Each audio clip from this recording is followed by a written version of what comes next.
Kumva no kumvira birakiza. Gukira k'umuntu guturuka ku kumvira, ariko kumvira k'ukuri ni ukumvira ijambo ry'Imana, ijwi rya Mwuka Wera rivugira mu mutima wawe, za ntekerezo zawe zigahitamo kumva no kumvira icyo Imana ikwifuzaho. Ndagushaka iteka mwami mwiza cyane, ijwi ryawe ryiza rizana amahoro, ku manywa na nijoro ndagushaka iteka mpiru b'umukiza we twigumanire. Ndagushaka iteka ryungumiruhande, ntsinda moshya yose iyo turi kumwe, ku manywa na nijoro ndagushaka iteka mpiru b'umukiza we twigumanire. Ndagushaka iteka ntuje niyonganya, ngwino ubu tubane mbone gutungana, ku manywa na nijoro ndagushaka iteka mpiru b'umukiza we twigumanire. Ndagushaka iteka nyigisha ibyo ushaka, nkwinginga unsohore z'amasezerano, ku manywa na nijoro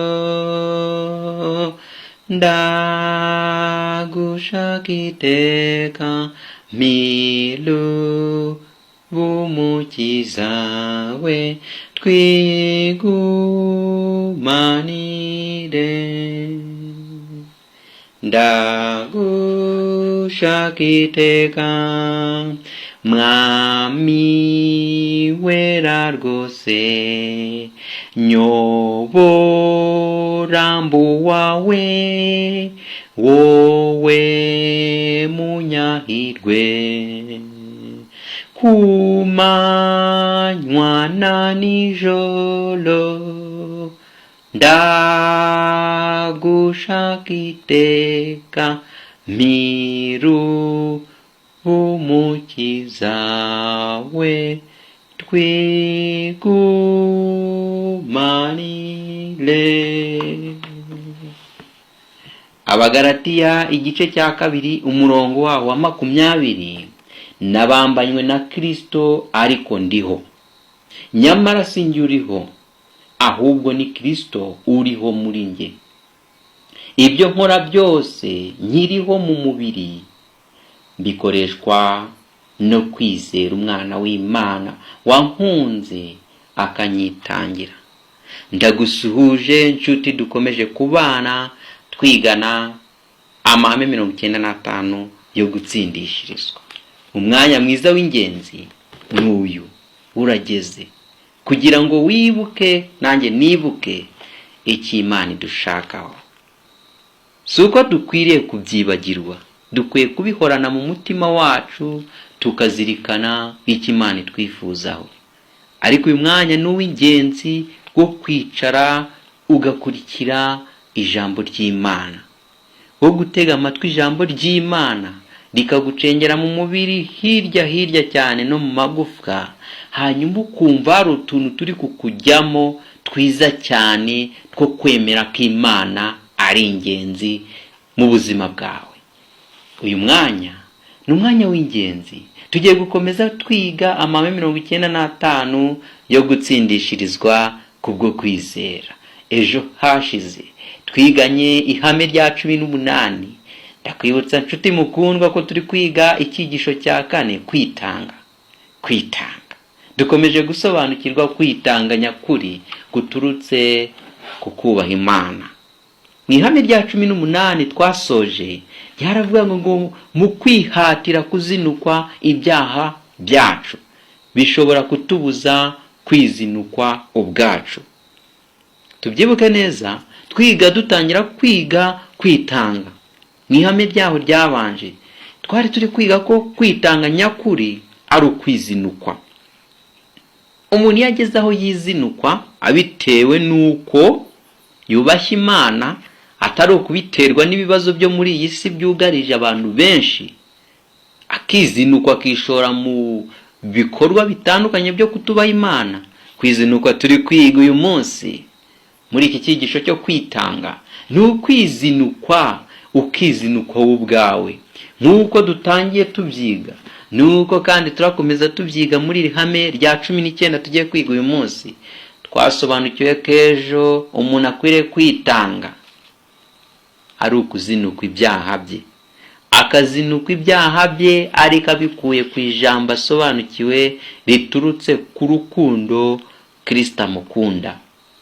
Nguko kwitanga nyakuri, kugera ubwo wizinukwa ukumva icyari kigufitiye umumaro ukomeye cyo gukiranirwa uracyanze, ugafata umwanzuro w'uko utazongera kugikora yewe no kugitekereza, hanyuma ukitanga. Nguko ukwitanga. Uyu munsi tugiye gukomeza twiga ihame rya 19, ihame ryiza cyane. Twatangiranye isomo riri hariya mu Bagalatiya igice cyaho cya 2 umurongo wa 20. Nabambanywe na Kristo ariko ndiho, nyamara sinjye uriho, ahubwo ni Kristo uriho muri nge. Ibyo nkora byose nkiriho mu mubiri mbikoreshwa no kwizera Umwana w'Imana wankunze akanyitangira.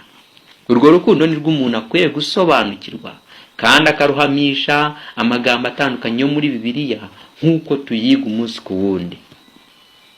Uyu munsi ni ihame rya 19 tugiye gukomeza mu kanya. Mbere y'uko turikomeza, twicishe bugufi twubahe Imana dusenge. Uwiteka Mana ikomeye, mwongere w'ubugingo bwacu, umwanya nk'uyu tuje imbere yawe tugushimira urukundo wadukunze uhereye igihe twavukiye. Uhora ushaka ibitubera byiza, kandi birushaho kuba byiza nibyo ukomeje kudutegurira.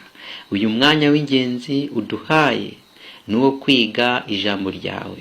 Turagusaba ntabaritwe ubwo dusoma ijambo kurindi, ntabaritwe dusobanura. Mwuka Wera ari udusobanurira, maze twunguke byinshi bitwungura kubaho dukiranutse muri iyi si yuzuye gukiranirwa. Imbaraga zawe zibane na buri wese wumvira ijambo, maze asobanukirwe icyo umushakaho, yaguke mu bitekerezo bye gukiranuka, yimike gukiranuka, ahora akora ibyo gukiranuka. Uduhire kandi ubane natwe kugeza igihe turasoreza iri hame tugiye kwiga, mu izina rya Yesu, amen. Nshuti mukundwa, dukomeje kwigana amahame 95 yo gutsindishirizwa. Ubuntu n'amahoro bitangwa n'Imana umuremyi wacu dukunda bikomeze kubana nawe. Umugisha muri byose ukorera muri iyi si birimo gukiranuka ukugereho. Iri hame rya 19 ni ryiza cyane, rikubiye mu cyigisho cya 4, kwitanga. Riravuga ngo nta wabasha kwibamba cyangwa kwitanga ubwe, hagomba undi muntu wo kubidukorera. Iyo wumvishe iyi nsanganyamatsiko yo muri iri hame rya 19 ushobora kugira icyo utekereza kandi ugasobanukirwamo bike birimo. Nta wabasha kwibamba kwibamba ni uburyo buzwi n'abantu batandukanye bitewe n'uko ari ijambo ryavuzwe kenshi, ryandikwa kenshi, kandi rigenda rigaragazwa n'amashusho atandukanye mu buryo butandukanye. Nanone kwitanga, nta n'umuntu wakwitanga we ubwe. Kwitanga turaza kubisobanukirwa hepfo. Hagomba undi muntu wo kubidukorera. Nshuti mukundwa, rero turi kwigana amahame 95 yo gutsindishizwa kubwo kwizera. Mwuka Wera akugenderere wowe nanjye dusobanukirwe iri hame rya 19. Ahari ukuri kujya kugora ni ukwemera mu byerekeye kwitanga. Nuko twe tudashobora kubyigezaho. Uko kuri rwose umuntu adashobora kwemera, nuko adashobora kwemera ko kwitanga nta muntu ushobora kubyigezaho. Iyo umuntu atumvise neza uyu murongo ko nta muntu ushobora kwigeza ku kwitanga nyakuri, niho usanga umuntu arashora ibye byose ashushanya kwitanga mu buzima bwe. Nyamara icyo akeneye ni ugusobanukirwa ko kwitanga nta muntu ushobora kubyikorera. Iyo bibaye kubyikorera, niwe umuntu azashora amafaranga ye, agashora imbaraga ze za kimuntu, ariko uko ntago ari ukwitanga. Nshuti, dukomeje kwigana iri hame rya 19. Nta wabasha kwitanga no kwibamba ibyo ngibyo, hari umuntu ubimukorera. Twigane kandi dusobanukirwe icyo urukundo rw'Imana rutwifuzaho gusobanukirwa. Iyaba twashoboraga gukoresha umwete kugira ngo twitange, ntibyakabaye ngombwa ko twitanga. Iyaba hari icyo twashoboraga gukora, ntitwakagombye kwitanga. Nshuti, tubyumve neza dusobanukirwe hano. Iyaba twashoboraga gukoresha umwete kugira ngo twitange, ntibyakabaye ngombwa ko twitanga. Kwitanga ubundi ni iki? Kwitanga ni ukugera aho ikintu kidashoboka, abandi bose bananiwe, bumva ko ntacyo bashoboye, weho kuko ubona ari ngombwa kandi ari iby'agaciro, ari ingenzi, ari igisubizo gikenewe, hanyuma ukabikora. Nguko kwitanga, ugacaho abandi bananiwe. Mu kwitanga kwa kimuntu ni ugushora ibyo utunze byose, ariko mu kwitanga twigira mu ijambo ry'Imana ni uguhita ufata ya ngeso yakunaniye, icyaha cyakunaniye, cya kindi ukora rwose ukaba ubonye umunezero w'iyi si ukurimbuza, icyo ngicyo ukemera ukakireka. Cya kindi bose bananiwe, babandi umubare munini benshi bananiwe, ukiyemeza wowe, ukitanga, ukavuga ngo icyaha kinandukanya n'umuremyi, njyewe ntabwo nkikora. Bwa buriganya bwose, bya byaha byose, icyaha icyo ari cyo cyose, cya kindi bose bakomaho bakavuga ngo njye sinabishobora, nuko wowe ukavuga ati kubw'urukundo nkunda umuremyi wanjye ntabwo nkomeza kugikora. Nguko kwitanga mugenzi wanjye. Rero kuko kwitanga kumanika amaboko ni ukwemera ko ntacyo dushoboye. Kwitanga iyo tugiye mu mibereho ya kimuntu, iyo umuntu atsinzwe amanika amaboko, nguko kwitanga. Nuko rero iyo atsinzwe abategereje ko hari ugira gute, hari umutsindishiriza. Nguko kwitanga. Ni ukwemera rero, hanyuma tukemera ko ntacyo dushoboye, tukagira undi twishyira, hanyuma akabidukorera. Dusobanukiye kwitanga, ntabwo byaba gushora umutungo wawe wose, ntabwo byaba gushora imbaraga zawe zose, ahubwo kwitanga ni ukumanika amaboko. Ntacyo nshoboye. Byanze bikunze Imana niyo ifite igisubizo cyo kugira icyo idukorera ngo twitange. Ubwacu ntitwabigeraho. Nk'uko twabivuze mu mahame twabanje, Satani kenshi yazanye ubuyobe bwinshi mu mibereho y'umuntu wamaze kuvumbura uburyo akeneye Kristo. kenshi twabibonye mu mahame yatambutse ko iyo umuntu amaze kumva ijwi ryiza ry'Imana riturutse ku mwigisha, riturutse ku ijambo yasomye, yumvise mu buryo butandukanye, umwuka wera akoresha agira ngo akize umuntu, Satani nawe aba ari hafi aho yiteguye kugwabiza cyangwa gutega imitego yo kugira ngo uwo muntu ave muri iryo jambo. Rimwe araza akamwongorera ijambo, yarangiza akamuha ibisitaza bitandukanye, ngaha agatangira akavuga ngo ibi nubireka za nshuti zawe zose muraba banze. Agatangira akabona ntibishoboka, iki nukireka ntabwo gishobora kuko ukimazemo igihe kinini. Ngiyi imitego itandukanye myinshi cyane Satani akoresha, ugasanga umuntu hari ingeso yita ko yamunaniye, akarangiza kugira yibatiza akayita akageso, kandi n'urugeso ni nini, ariko akarangiza yita ngo njye mfite ingeso yananiye ntago nayivamo. Nshuti, ni ukuri Imana ni inyembaraga, nta kitagushoboza. Uhereye aho yagukuye kuva uvutse kugeza uyu munsi, ubwo niki yananirwa? Muri uyu mwanya rero turi kwigana iri hame. Nk'uko twabivuze mbere, Satani yazanye ubuyobe bwinshi mu mibereho y'umuntu uvumbuye uburyo akeneye Kristo, agafata ibyemezo cyo kumusanga. Nuwo Satani akagusanga, Satani akamwongorera ati dore uri umunyabyaha, nta gukiranuka kukurangwaho, ngaho rero kora cyane ushakishe gukiranuka.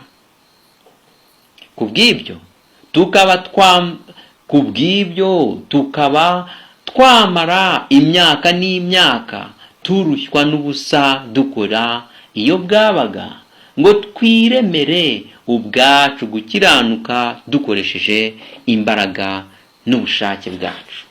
Nshuti, kenshi uzasanga umuntu amara kumva ukuri kw'ijambo ry'Imana, ariko ntasobanukirwe ko we ubwe ntacyo ashobora kwigezaho, ahubwo akeneye Kristo. Nuko yakumva ko ibi byaha ibi n'ibi ari bibi, agatangira gushora ibye byose kugira ngo abashe gukiranuka. Ni ukuri kuva mu byaha no gutsindishirizwa bituruka ku wakuremye. Hanyuma iyo tumenye ko gukiranuka kuboneshwa kwizera gusa, Satani nanone ahita atubwira ati niko kukeneye kwizera, ngaho kora wihatire kubona kwizera. Twabonye ko kwizera kutazanwa n'umuhate wa kimuntu. Umuhate wa kimuntu tuvuga ni iki? Nuko umuntu atazashingira ku rukundo rw'Imana imukunda cyangwa imbaraga zayo cyangwa ijambo ryayo ngo ari ryo yubakiraho ngo akore imirimo tubonesha amaso.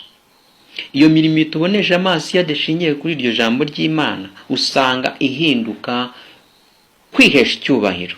Iyo umuntu kandi akora imirimo yo kugira ngo ashimwe n'abantu, yihesha icyubahiro, aratsindwa. Ni ukuri icyo dukeneye ni uko ubwacu dushingira ku rukundo rw'ijambo ry'Imana yatubwiye, amategeko yayo yose tukashyira mu bikorwa, kandi tukabaho atari uko itegeko rituremereye. Ntiwumve ko itegeko rikubereye umutwaro, ahubwo rikakubera umuyobozi wo kugira usohoze gukiranuka n'umutuzo mwiza cyane. Nshuti, turi kwigana iri hame.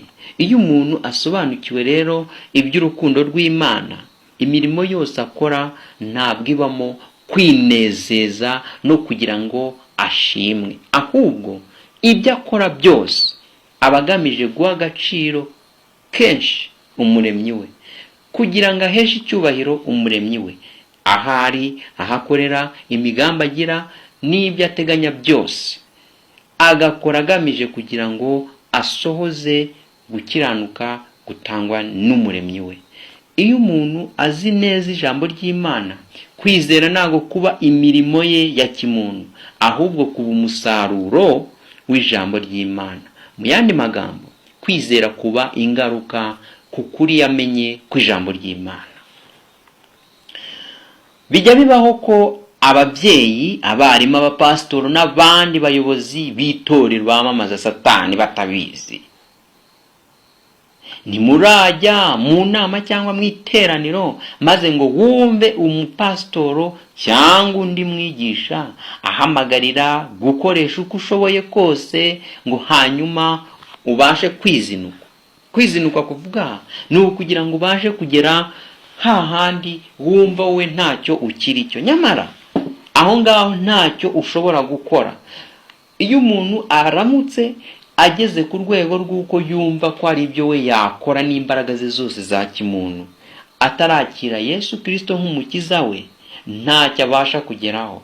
Turaza kubyumva aho icyo umuntu akeneye kugira abashe kugendana na Kristo mu mibereho ye ya buri munsi.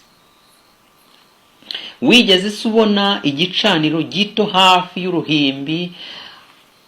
Ahangaha biterwa n'urusengero rwawe, ariko dufashe ku ngero zitandukanye n'ibyigisho bitandukanye, abenshi batarasobanukirwa kwizera nyakuri kugeza umuntu ku gukiranuka, niho uzasanga umuntu akubwira ngo fata aho ubabara hanyuma nkusengere. Oya, kwizera ntabwo gusohozwa no gushyira mu bikorwa ibyo bakubwiye. Kwizera kandi ntabwo kugezwaho nuko uzandika ibyaha byawe byose ku rupapuro warangiza ukabitwika.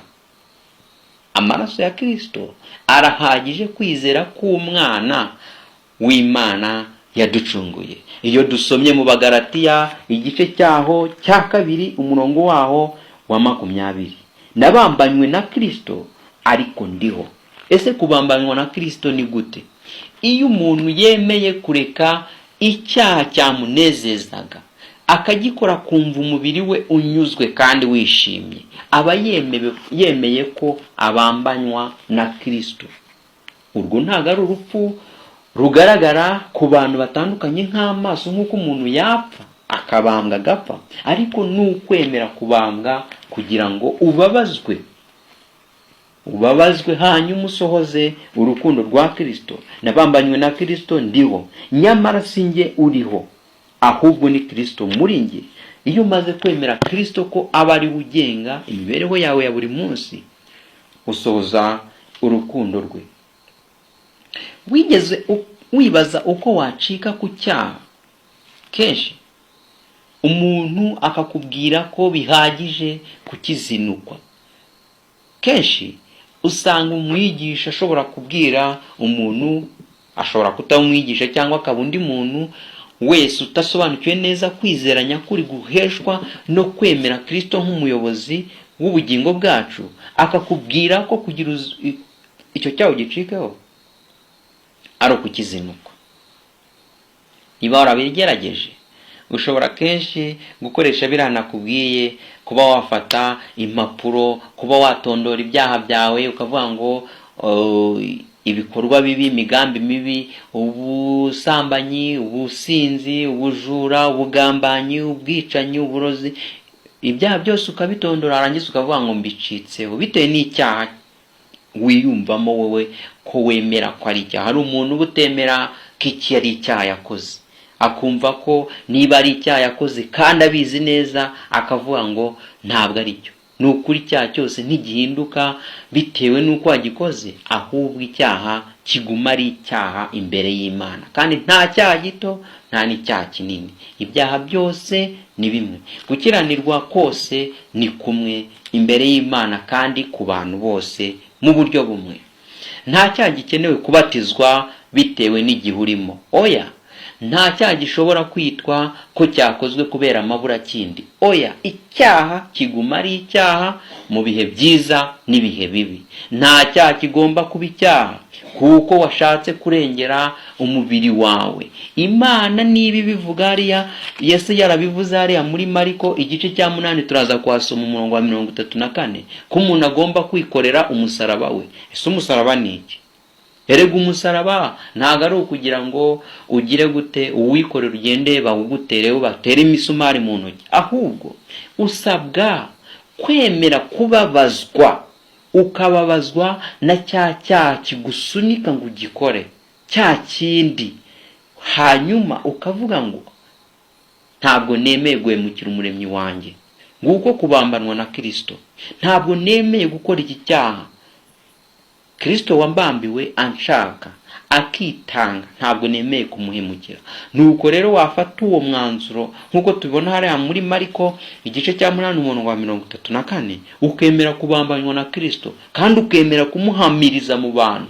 Hari umuntu ushobora kuvuga ngo iki cyaha arakiretse, akaba ari kumwe n'abafite uwo mugambi babana, ni ukuvuga abakristo biyemeje kureka ingeso runaka ya kamere. Kuko hari abakristo bemera kureka izi ngeso, izindi ugasanga baracyazikora. Oya, umukristo agomba kureka ingeso za kamere zose nkuko twazibonye mu Galatiya igice cya, ushobora kuhasoma igice cya 5 umurongo wa 19 kugera 21, ukamenya izo ngeso za kamere zira zose uko zingana. Nta nimwe ugomba kuvuga ngo uri umukristo ariko ugasanga ariyo wisakageso uri kuyibatiza, ugasanga ibyaha wagiye, ibyakunaniye, ibyo wumva ngo byakunaniye, wagiye ubibatiza amazina kugira ukomeze kubikora. Oya, ingeso yose, icyaha cyose, ubundi nta n'icyaha gikwiye kuba ingeso, ahubwo icyaha cyose kigomba kurekwa, kwihanwa, kikarekwa, nta nubwo gikwiriye gusubirwamo. Iyo turi kuri iyi si, Satani ashobora kongera kugutega umutego ukakigwamo. Kristo nta guhora ko wakoze icyaha gutyo. Kristo arabizi neza, azi neza ko twebwe atari twe dukora ibyaha, ahubwo tuba igikoresho cya Satani tugakora icyo cyaha. Ni nayo mpamvu tubabarirwa. Nshuti, iyo umusirikare cyangwa umukozi w'ibibi runaka akoresheje imbunda, ntago aba akoresheje iyo mbunda ariyo yabazwa ibyabaye, ahubwo ibazwa uwayikoresheje. Nuko rero mu yandi magambo, twebwe turi imbunda Satani akoresha kugira agere ku cyo ashaka. Umugambi aba agamije ni ukugira ngo agire ko umuntu ahemukira umuremyi we.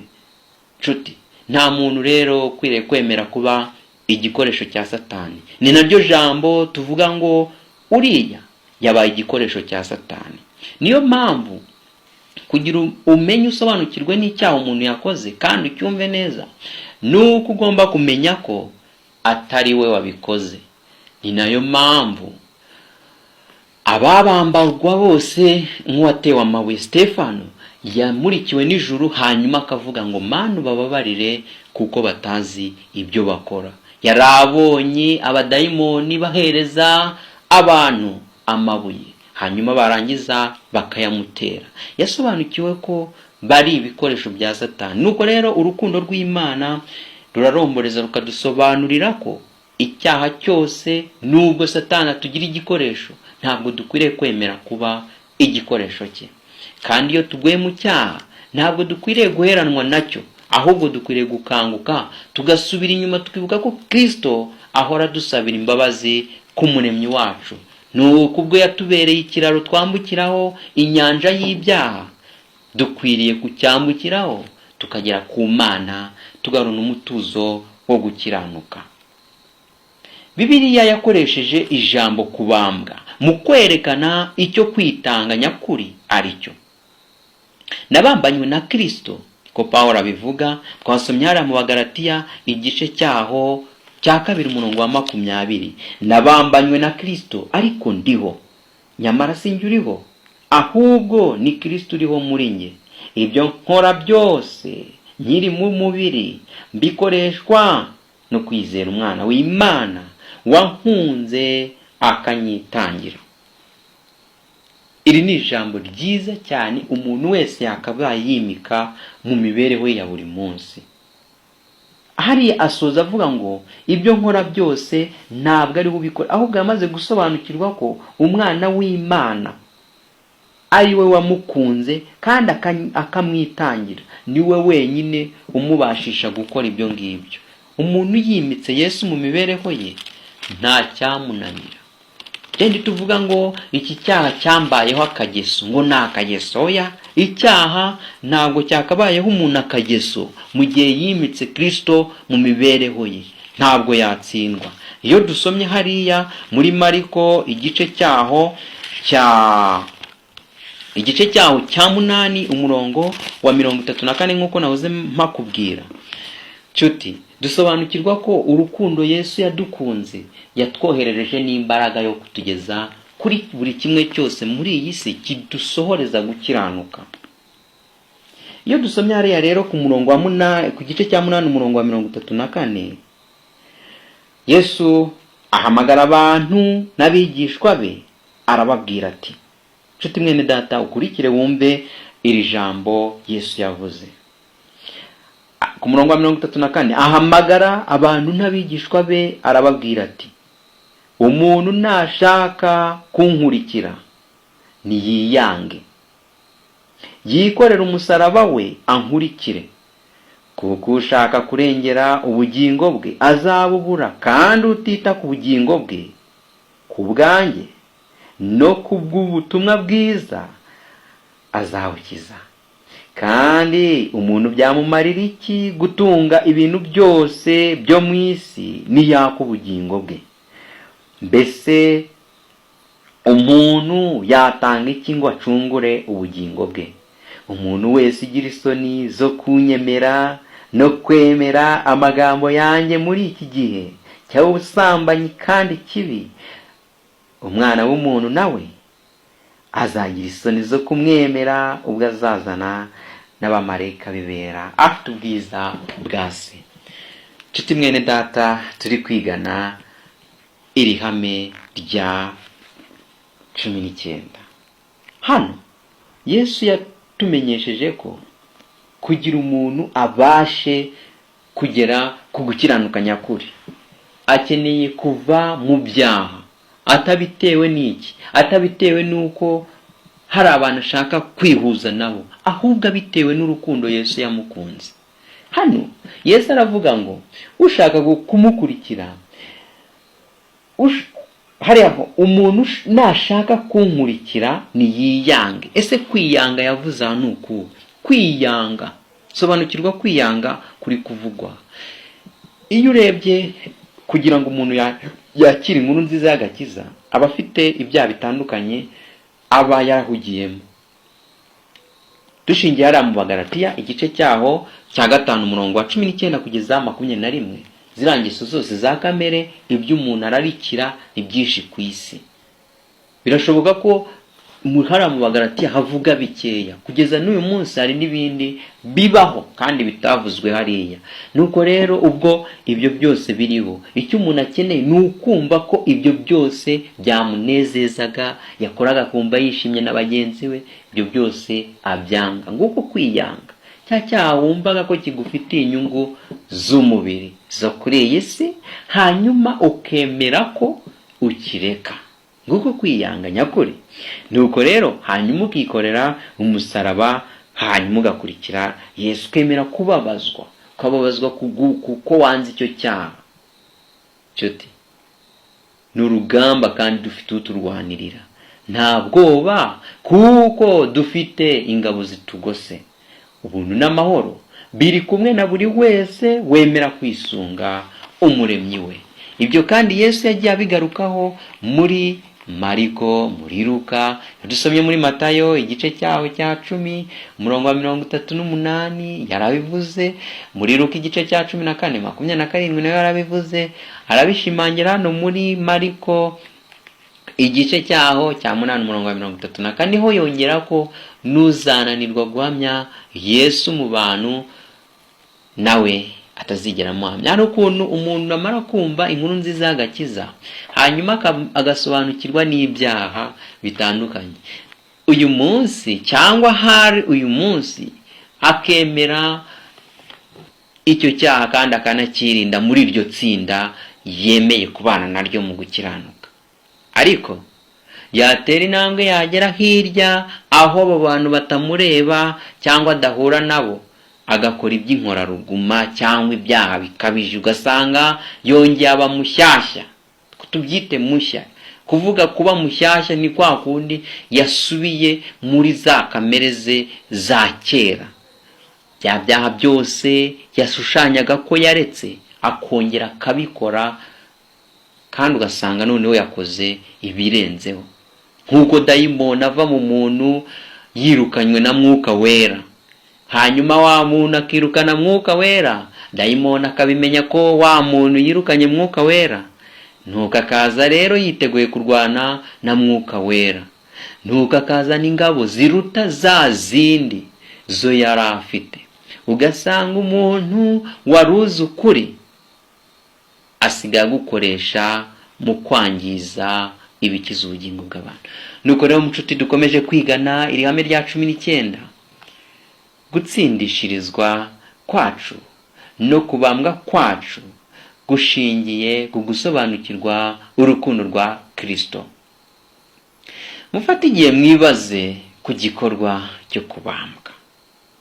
Ese bigenda bite? Biroroshye kubyiyumvisha kubera ko kenshi twabonye amashusho, tureba ibitabo bitandukanye, ndetse turanabisoma mu buryo butandukanye, ndetse twumva bavuga iby'imisumari n'igiti cy'umusaraba. Ariko hari ikintu cyihariye nshuti dukwiriye kumenya: ntubasha kwibamba ubwawe, hagomba undi muntu wabigukorera. Ese uramutse wiyemeje kubambwa, ushobora kubyikorera wowe ubwawe? Nuko rero ubwo udashobora kwikorera icyo gikorwa cyo kubambwa. Kubambwa ni iki?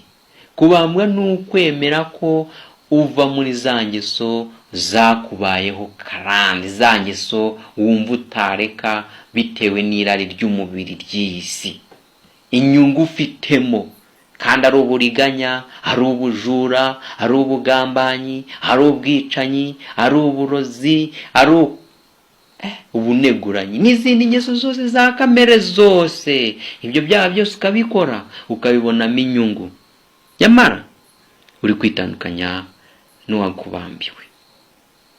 Icyo ukeneye rero ni ukubireka, kandi ntabwo wabyigezaho kuko nta bubasha ubifitiye. Ni ukwemera ko ugomba kwizera ko Kristo ari we wabigushoboza.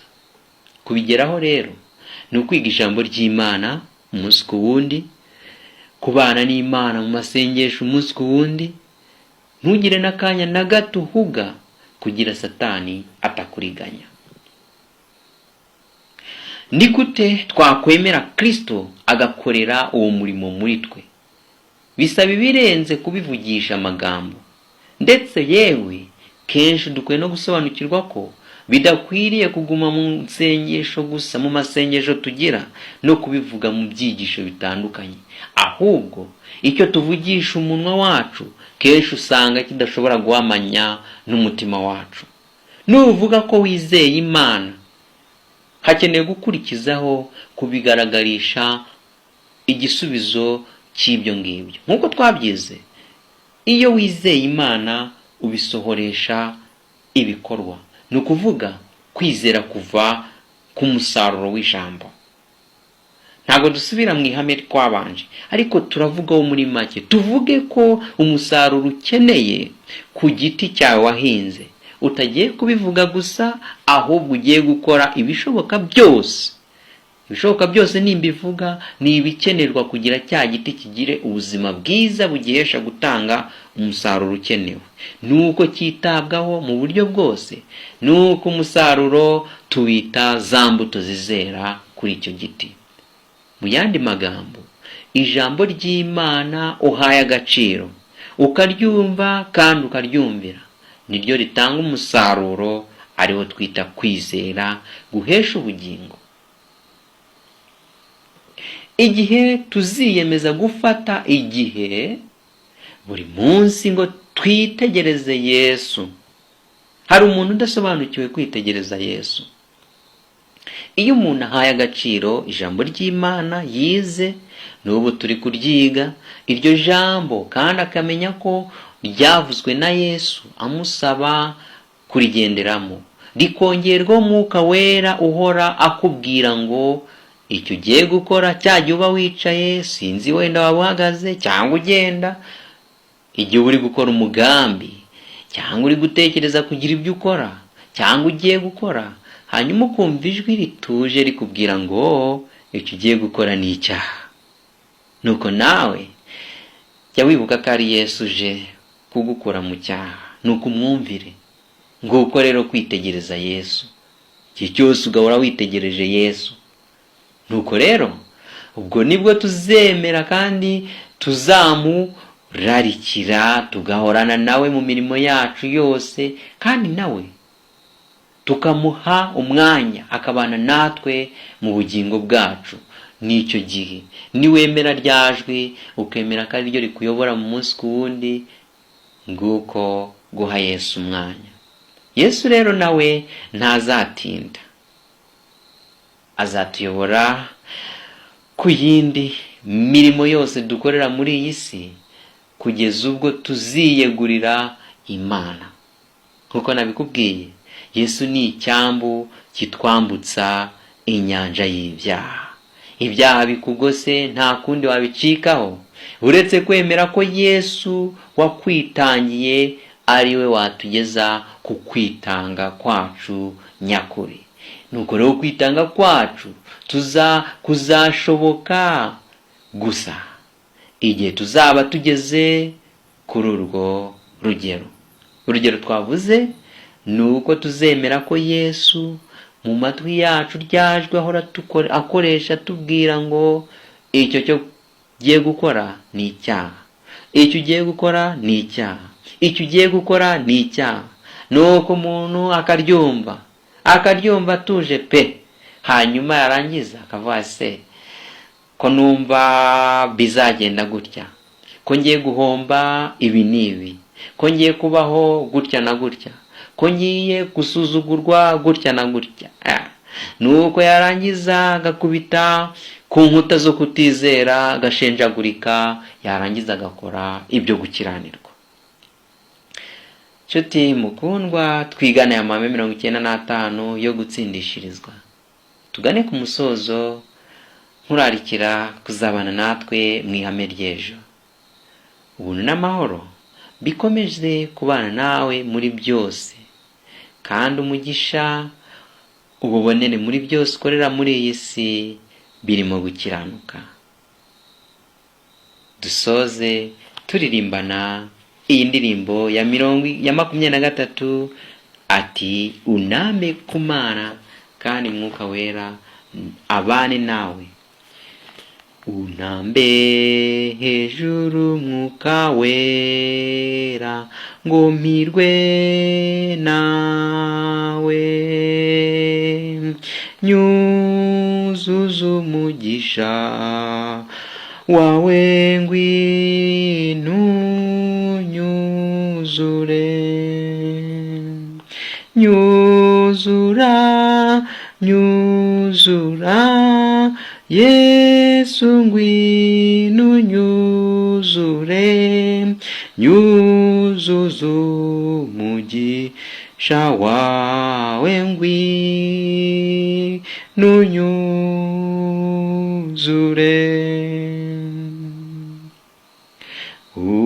Ushobora kunyuzura ariko sinzi uburyo, ndagushaka Mwuka Wera ngwino nyuzure, nyuzura Yesu ngwino nyuzure, nyuzuza umugisha wawe ngwino nyuzure. Sinkomeye ndababaye ndunamye imbere yawe, Mwuka mwiza wo mw'ijuru mu rukundo nyuzura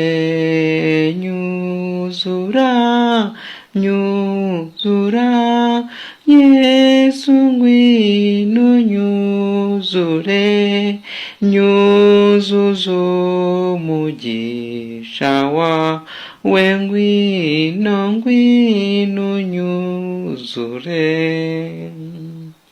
ngwino unyeze kandi unkize, tuze umutima wanjye ni umumpuri zunyuzure rwose ubunyuzura nyuzura Yesu ngwino unyuzure nyuzuza umugisha wawe ngwino nyuzure. Umugisha umuntu akeneye akwiriye gusaba Imana ni uwo gucika ku ngeso z'icyaha. Uwiteka Imana akomeze abane nawe wari uri kumwe na Daniyeli Bihibindi, kandi arakwifuriza ko wacika ku ngeso yose y'icyaha yakunaniye. Wita ko yakunaniye, ariko wisunze Imana wacika ku cyaha cyose. Dusenge. Witeka Mana ikomeye, mwungeri w'ubugingo bwacu, tugushimira urukundo rwawe utugaragariza. Uyu mwanya tugize umugisha wo kongera kumva ko ari wowe dukeneye. Turagusaba ngo uduhe imbaraga yo kuva mu cyaha, ariko natwe tumenye ko ari twe dukeneye gutera intambwe izindi zose 99 ukaziduterera. Kaburi wese umuhate wo gutera iyo ntambwe, asobanukirwe ko atazaguma mu byaha ngo abivemo, ahubwo akeneye gufata icyemezo uyu munsi atinangiye umutima akakivamo. Bana natwe muri byose, dukomeze gutsindishirizwa nawe, kandi twongereye kwizera. Mwuka Wera tuyobore muri byose, mu izina rya Yesu, amen. Nshuti, dukomeje kwigana aya 95 yo gutsindishirizwa. Komeza guhirwa muri byose ukorera muri iyi si birimo gukiranuka.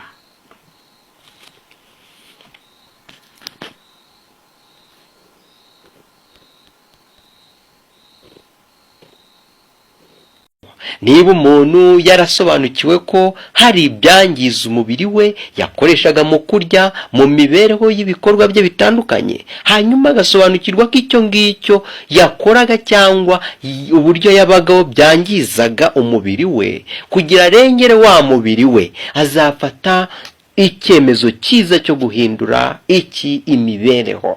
Guhinduka rero bitera guhindura imibereho, nibyo twarebaga ejo mu ihame rya 25 mu cyigisho cya 5 cyo guhinduka. Uribuka ko nshuti twatangiye twiga ihame rya mbere, dutangiriye mu cyigisho cyo gutsindishirizwa, tujya mu cyigisho cya 2 cyo gusobanukirwa uburyo icyaha giteye aricyo kizahaje iyi si, kigeze abantu habi, ariko dusobanukirwa ko nubwo umuntu yavukiye muri kamere yo kunezezwa n'icyaha, abona n'uburyo bwiza bwo kubana na Mwuka Wera, akamusobanurira uburyo icyaha ari kibi, agasobanurirwa n'uburyo akwiriye kucyitwaraho, bityo akaba atagifite urwitwazo rwo kuvuga ko yavukiye muri kamere y'icyaha, bityo akwiriye gukomeza gukora icyaha. Nuko rero mu gusobanukirwa icyo cyigisho cya 2, twabonye ko iyo umuntu amaze kumenya icyaha, yakira Yesu kugira amuhe Mwuka Wera akomeze kumutsindishiriza, kugira ngo akomeze guca mu cyaha agitsinde. Mu cyigisho cya 3 cyiza cyane, kwizera nyakuri, kwizera kuromboreza kugasobanura urukundo rw'Imana. Kwizera kudasobanurirwa mu ruhande rw'ibyiza mu buzima bw'umuntu, byo twita byiza turebesheje amaso, turebeye mu byifuzo by'umuntu, ibyo twita byiza. Ibyo twita byiza by'uko umuntu yagira kwizera agaca mu muriro ukomeye cyane, yagira kwizera inkike zikaritagurika, yagira kwizera agaca mu nyanja itukura, n'ibindi bitandukanye cyane. Ariko kwizera nyakuri twasobanukiwe hano ni ukwizera gusobanura urukundo rw'Imana ikora icyo ishaka mu gihe cyayo. Kwizera nyakuri kugaragaza ko umuntu yaragiye yemera kubambwa acuritswe kuko yizeye Imana, yaragiye yemera guterwa amabuye kuko yizeye Imana, yemera gucibwa afunga igihanga, ndetse yemera nuko yagira gute, yabambwa agatwikirwa ku giti. Kuko kwizera kwizera gutanga ubugingo buhoraho, atari ugutanga ibyaha mu isi. Niko kwizera twigaga. Kwizera kandi twabonye ko ari imbuto isarurwa ku ijambo umuntu yize ry'uko iki n'iki kijyanye n'ijambo ry'Imana aricyo gitanga ubugingo buhoraho, kikamuhesha guhora atsindishirizwa akarenga kamere yose y'icyaha. Tubona ko kwizera kandi kugomba kugirwa n'umuntu wakiriye kamere ya Mwuka Wera, akareka kamere y'iyi si yo gukora icyaha. Dusoma mu Bagalatiya hariya igice cya 5 umurongo waho wa 19 kugeza ku murongo wa 21, tukabona ingeso za kamere uburyo ziteye. Twamara kuzibona tugasobanukirwa nuko dukwiriye kuzirinda. Mu Bagalatiya igice cya 5 umurongo wa 22, tukabona ko umuntu akwiriye kwakira imbuto za Mwuka Wera kugira abashe kugira kwizera nyakuri. Adafite kwizera kuwaranduye za mbuto za kamere, ntabwo ashobora kugira kwizera nyakuri. Icyo gihe ikizaba nuko kwizera kwe kuzaba kwifuza kwirari ry'umubiri. Ngoko kwizera twiga gaciti mwene data mu cyigisho cya 3. Twiga icyigisho rero cya 4, kwitanga nyakuri. Kwitanga, tujya tubyumva ko umuntu yitanga ngo rwose ngaba bitanze. Harimo amagambo ajya gusa ariko agomba gutandukanywa. Ukwitanga no kwitanga. Kwitanga ni uburyo umuntu yemera akaba yatanga n'ubushobozi bwe bwose afite kugira abashe kugira icyo arokora cyangwa kugira agire uwo arokora. Kwitanga. Ariko dusobanukiye mu bijyanye n'uburyo bwa gikristo, twamenye ko kwitanga k'umuntu kurandura ingeso za kamere. Umuntu witanze by'ukuri yemera kuzinukwa ingeso za kamere. Uwazinutswe rero ingeso za kamere ahita ahinduka mushya mu mibereho ye yose, ndetse akemera kubabara, akababaza umubiri we kugira sohoze gukiranuka nyakuri kugaragaza ko yitangiye guhesha Imana agaciro. Imvugo ye irahinduka, ibikorwa yakoraga bigahinduka, ndetse n'imigambi agira byose bikagaragaza ko yitangiye guhesha Imana icyubahiro. Nguko kwitanga twigaga. Kwitanga kuvana umuntu mu gukora icyaha kukamujyana mu kubaho akiranutse. Rero nshuti mwene data, turi mu cyigisho cya 5, guhinduka. Ese waba warahindutse? Waba witeguye guhinduka se? Nshuti mwene data, mwayikaze muri uyu mwanya ngo dukomeze twigane amahame 95 yo gutsindishirizwa. Nyuma yo gusoza ihame rya 25, turakomeza uyu munsi mu ihame rya 26. Twicishe bugufi, twubaha Imana, dusenge. Uwiteka Mana ikomeye, mwungeri w'ubugingo bwacu, uyu mwanya tuje imbere yawe, duturije imbere yawe, tugusaba ngo uko abanye natwe mu bihe bishize ukomeze ubane natwe muri uyu mwanya tugiye gukomeza twiga ijambo ryawe. Duhugure, twigishe, kuko twe nk'abantu iyo twiga, iyo dusoma n'iyo dutekereza, byose bishingira ku irari ry'umubiri. Mwami, bari wo twigisha ntabari twe. Tuze gusoza twungutse byinshi bidufasha mu mibereho yacu buri munsi. Tubisabye twizeye ko biduhera ubuntu mu izina rya Yesu. Amen. Bene data, nshuti, dukomeje kubana, ndakurarika ngo uyu mwanya uze tubane mu ihame rya 26 mu cyigisho cya 5, guhinduka. Ihame rya 26 riragira riti: guhinduka no kwihana n'ibikorwa rimwe, ahubwo ni uguhozaho. Nshuti, ese watangiye gahunda yo kwihana no kugira ngo uhinduke uve mu bintu bitandukanye bigutandukanya n'umuremyi wawe? Hari ikintu umuntu akwiriye gusobanukirwa rero, aricyo tugiye kurebera muri iri hame rya 26 mu cyigisho cya 5 cyo guhinduka. Kwezwa nyakuri bihamanya neza n'ubushake bw'Imana.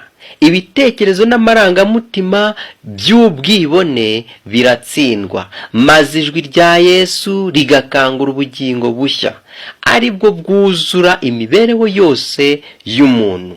Abejejwe by'ukuri ntibabasha gushyiraho ibitekerezo byabo bwite ngo bibe urugero rw'icyiza n'ikibi. Ntibasuzugura abandi cyangwa ngo biyite abakiranutsi, ahubwo barwanya inarijye, birinda ngo hato isezerano basigiwe bitaboneka ko imibereho yabo inyuranya n'ibyo iryo sezerano rishingiyeho. Nshuti mwene data, ni amagambo aboneka mu gitabo cy'imibereho yejejwe kuri paje yaho ya 6. Kwezwa nyakuri rero bihamanya neza n'ubushake bw'Imana. Ahangaha impamvu ngusomeye aya magambo ni ukugira tuze kugendana neza mu bijyanye no guhinduka, uburyo bukwiriye kuba kugomba guhoraho umunsi ku wundi. Niba havugwa ko guhinduka no kwihana bigomba guhoraho, atari igikorwa kigomba gukorwa rimwe, umuntu akwiriye kubisobanukirwa, ntamenye ko niba avuye mu mazi yibijwe abatijwe, niba amajije kwakirwa mu itorero ubwo ngubwo birangiye agiye gukomeza kwituriza, ahubwo agomba gusobanukirwa ko guhinduka no kwihana bidakwiriye gukorwa rimwe, ahubwo ari igikorwa gihoraho. Aya magambo rero yo mu mibereho yejejwe, ikintu gikwiriye kumvikanamo nuko kwezwa nyakuri, umuntu amaze kwezwa no kwakira kuyoborwa na gahunda no kugenda kuri gahunda y'ijuru, nuko akwiriye gusobanukirwa ko agomba kuba hamanya neza na gahunda y'Imana. Ntashingire ku marangamutima ye, ntashingire ku bushake bwe bwite, kuko hari abantu bagendera mu gukiranuka ariko ugasanga gukiranuka kwabo n'ibyo bakora n'ibyo bita ko bari gukiranukamo ari ubushake bwabo bishyiriyeho, ni imirongo bishyiriyeho yo kugira ngo baha amarangamutima yabo ibisubizo. Nyamara gukiranuka nyakuri no kubana n'Imana bigomba gushingira neza ku bushake bw'Imana. Ntugire itegeko usimbuka cyangwa ngo urivuge uko wishakiye, urifata uko wishakiye ugira ngo usohoze umunezero w'amarangamutima yawe, ahubwo ugomba gusohoza neza, ugahamanya neza n'iki n'ubushake bw'Imana. Kumva no kumvira birakiza. Gukira k'umuntu guturuka ku kumvira, ariko kumvira k'ukuri ni ukumvira ijambo ry'Imana, ijwi rya Mwuka Wera rivugira mu mutima wawe, za ntekerezo zawe zigahitamo kumva no kumvira icyo Imana ikwifuzaho. Kumva no kumvira birakiza. Gukira k'umuntu guturuka ku kumvira, ariko kumvira k'ukuri ni ukumvira ijambo ry'Imana, ijwi rya Mwuka Wera rivugira mu mutima wawe, za ntekerezo zawe zigahitamo kumva no kumvira icyo Imana ikwifuzaho. Kumva no kumvira birakiza. Gukira k'umuntu guturuka ku kumvira, ariko kumvira k'ukuri ni ukumvira ijambo ry'Imana, ijwi rya Mwuka Wera rivugira mu mutima wawe, za ntekerezo zawe zigahitamo kumva no kumvira icyo Imana ikwifuzaho. Ndagusuje nshuti mwene data, dukomeje kwigana ijambo ry'Imana. Ijambo ry'Imana urufunguzo rwo kugera ku mahoro asakaye kandi bikakugeza ku kubana n'Imana birambye. Kimwe gusa umuntu akeneye ni ukwibuka ko adakwiriye gupfobya kubana n'Imana biciye mu masengesho no kwiga ibyanditswe byera. Iyo byongeyeho kuvuga ijambo ryayo, imbaraga mbajuru iragusabagira ugakomeza kubana n'Imana muri byose. Muri umwanya tugiye gukomeza twigana ijambo ry'Imana, turi kuryiga mu 95 yo gutsindishirizwa. Nshuti twabanye guhera mu cyigisho cya mbere tugeze mu cyigisho cya 5. Icyigisho cya mbere urakibuka ko ari gutsindishirizwa. Cya kabiri gusobanukirwa n'icyaha, cya gatatu ni ukwizera, icya kane kwitanga. Tugeze ku cya 5 guhinduka. Icya mbere cyo gutsindishirizwa cyadusobanuriraga uburyo umuntu atsindishirizwa atari ubwe witsindishiriza. Gutsindishirizwa nyako k'umukristo ni ukwakira Yesu mu mutima, hanyuma akayoborwa na Mwuka Wera umusobanurira ikikwiriye n'igitunganye cyo kugendera mu kubana na Yesu. Muri make, mu gutsindishirizwa dusobanukirwa ko umukristo akura ubukristo bwe ku mico ya Yesu. Icyo akora cyose n'icyo atekereza n'icyo agambirira abanza gusuzumisha imibereho ya Yesu, bityo akabasha gukora icyo gukiranuka mu mvugo, mu bikorwa no mu ntekerezo. Icyigisho cya kabiri cyadusobanuriraga ibyerekeye icyaha. Munavuka afite kamere y'icyaha, kwibwira kwe kose no kwifuza babyerekeza ku gukora icyaha. Ariko nubwo bimeze bityo, umuntu yahawe uburyo akwiriye gucika iyo ngoyi ya Satani yo gukunda icyaha. Ni gute? Nuko yemera kwakira Mwuka Wera akajya amusobanurira uko akwiriye kwitwara yirinda icyaha. Yavutse aba yiyobagiza ashaka gukora icyaha, yamara gusobanukirwa uko icyaha giteye n'uko kimeze, akabwirwa n'uburyo akitwaraho. Muri urwo rwego yakira Mwuka Wera akabasha kubana nawe, akamwereka ibihishwe Satani yashakaga kumugushamo, maze agakomeza gutsindishirizwa n'Imana akora ibyo gukiranuka.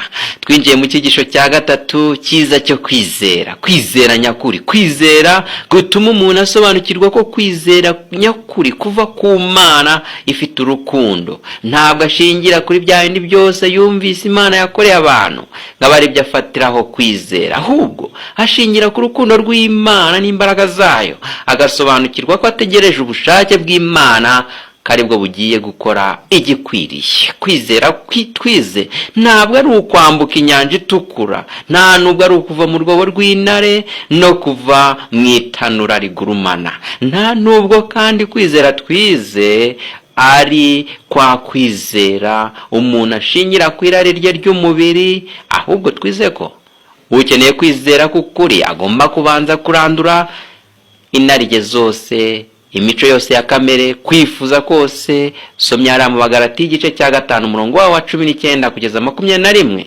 Ingeso zose za kamere zikarandurwa, bityo ushaka kwakira uburyo bwiza bwo kuva mu cyaha akabasha kukugeraho mu by'ukuri. Kwizera rero kugomba kuba gushingiye ku ijambo umuntu yumvise rikiza umuntu rimukura mu cyaha, hanyuma agasingira ubuntu bw'Imana bwo kuyoborwa na Mwuka Wera kugira akore ibitunganye. Umuntu usobanukiye kwizera by'ukuri abasha gusobanukirwa iby'Imana yakoreye abantu byo kubakura mu itanura rigurumana, kuva mu rwobo rw'intare, kwambuka inyanja itukura no guhirika inkike z'i Yeriko, akongeraho ko hari abandi bemeye kubambwa bacuritswe, ndetse abandi bakemera gutwikwa, bose bahamya kwizera kwabo. Bityo akibuka ko rero akwiriye gutegereza ubushake bw'Imana bwo kumuha ubugingo buhoraho, ari cyo kintu gikenewe na buri wese mu mibereho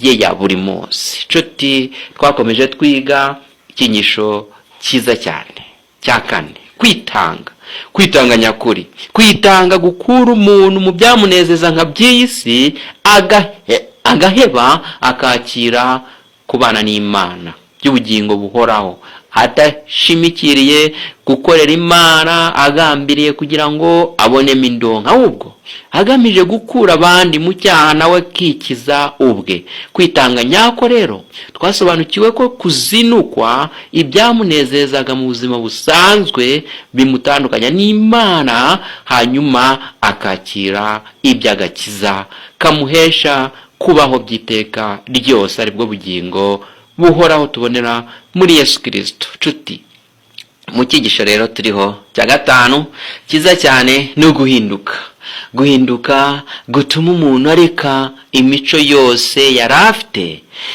uko yagaragaraga, bigahinduka imvugo ye n'ibikorwa n'imigambi agira bigahinduka kuko yumvise uburyo akwiriye kubaho kutamutandukanya n'Imana. Tugeze ku musozo w'iki cyigisho cya 5, guhinduka.